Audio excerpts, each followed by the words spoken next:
Guys, for today's video, make sure na updated yung ating Messenger app na gagamitin kasi bagong update lang to ni Messenger. So, ito yung bagong features naman ngayon sa ating Messenger Notes. So, una, isi-open lang natin ang ating Messenger account or yung ating Messenger app. And then, after yun guys, mula dito sa chat list, mag-create lang tayo ng notes gamit ang music. So, mag-create lang tayo. So, ayan, tap lang natin yung music button para makapag-add tayo ng music.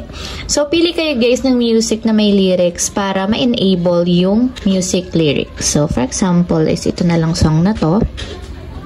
So, ayan guys, tap nyo yung music. And after nyan guys, kung makita nyo pagka-tap ng music, makita kayong add lyrics dito sa part nito. So, ang gagawin nyo lang is i-tap nyo yung add lyrics. And pwede na kayo ditong pumili guys na gusto nyong ma-display sa inyong Messenger Notes. So, for example, is itong lines na to, gusto nyo siyang ilagay sa inyong Messenger Notes kasabay ng music. Pipiliin nyo lang siya sa pag-scroll down and up. So, pag nakatapat na siya dun sa kulay blue, sabihin, yun yung mag-display or mag-a-appear sa inyong Messenger Notes. So, for example guys, ito, hot shot running in mind, non-stop vertigo. So, kapag okay na guys, tap nyo yung done. So, ganito yung mag-a-appear sa inyong Messenger Note. So, save na natin siya guys para ma-share sa ating Messenger. Tap natin yung share.